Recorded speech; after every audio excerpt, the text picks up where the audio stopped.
Don't be like the people who do the wrong thing, they feel bad, and they feel bad and say, how can I remember Allah now? I'm such a scum, I did this bad thing, I shouldn't be remembering Allah now. Who am I to remember Allah? What dirty tongue of mine is going to say Allah's name? Forget that. That's shaitan. That's shaitan. What is a good time to make dua, somebody asked me. What is a good time to remember Allah? I tell you, there is no such thing as a bad time to remember Allah. There's no such thing as a bad time to remember Allah.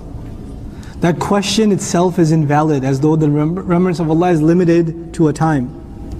Allah says, أُجِيبُ دَعْوَةَ الدَّاعِ إِذَا دَعَانِ فَلَمْ يَذْكُرَ الْأَوْقَاتِ الْمُعَيَّنَةِ وَالسَّاعَاتِ الْخَاصَّةِ. He didn't mention any special times. He just said, I will respond to your dua whenever you make dua. It's on your schedule, not mine. He put it on us, not on him.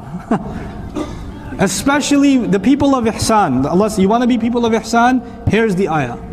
How do you, am I a Muslim? Am I a mu'min? Am I a muhsin? How do I become from the people of ihsan? When you do something wrong, there is no gap between you doing something wrong and immediately remembering Allah and asking for forgiveness. This is not an open license. Ayyuhal aghbiya, those of you that are, idiots by social, construct, you've been conditioned into being morons. Allah says I should sin, and then I'll say sorry. No, you will sin. It will happen, but not on purpose. You don't go out there to sin. It'll happen. You'll make a mistake, and when it does, then you turn to Allah, and then you ask for forgiveness immediately. وَمَنْ يَغْفِرُ الذُّنُوبَ إِلَّا اللَّهِ. Last example, and I'm done inshallah. With this ayah we'll stop. We'll come back and do ayah number 22 of Surah An-Nisa.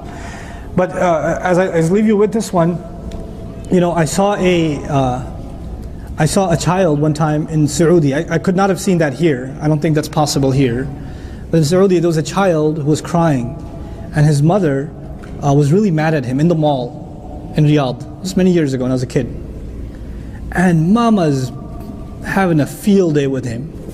Bam, bam. I mean, his bottom must have been red. Whew.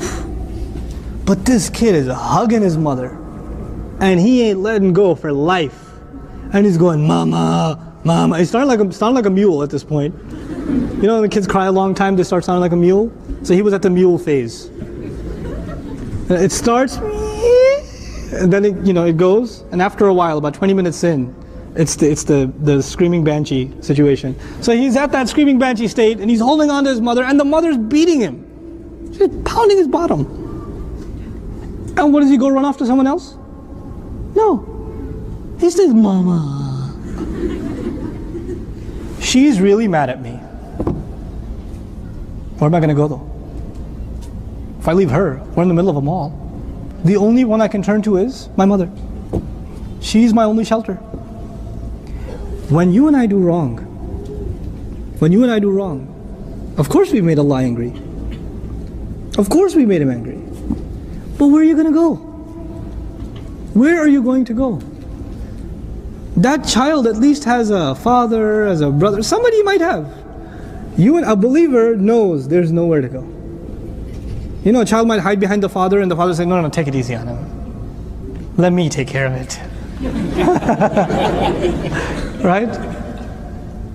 But with a believer, we know Allah is Al-Qahhar, the undeniable. Where are you going to go? You can't hide from Him. You can't hide from Him. مَا يَخْفَى عَلَى اللَّهِ مِنْ شَيْءٍ. Nothing is hidden from Allah. You can't go anywhere. So when you do something shameful, obviously it's embarrassing. You don't want to face people. You don't want anybody to know what you did. But you better know, Allah was watching the entire time. He was there. He was a witness to your shameful act. He was part of that incident. He was there. And so you immediately recognize you're here.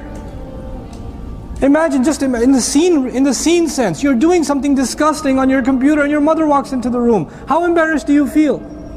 How humiliated? How disgusted with yourself? How could I be doing this? If you're really lost it, you'll yell at your mother. That means you're gone. You're not even a human anymore. But if you have any ounce of decency left in you, you'll be so humiliated, so embarrassed that your mother saw you in this state. Now for a believer, for the time he was sinning, he forgot that Allah is watching him. His iman wasn't there. That's why the Prophet says, لا يزني الزاني حين يزني وهو مؤمن ولا يسرق السارق حين يسرق وهو مؤمن. ولا يشرب الخمر حين يشرب وهو مؤمن. The guy who drinks alcohol is not actually in a state of faith when he's drinking alcohol. At that time he forgets that he believes in Allah.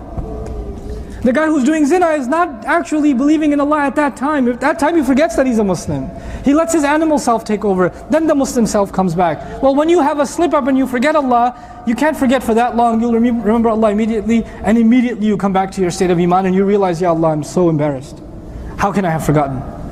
How could I have slipped up? And if you can do that, then Allah is proud of you. If you can do that after sin, then you're from the people of ihsan. Congratulations. Subhanallah. This is one of my favorite passages in the Quran, because before it ends, it mentions sin.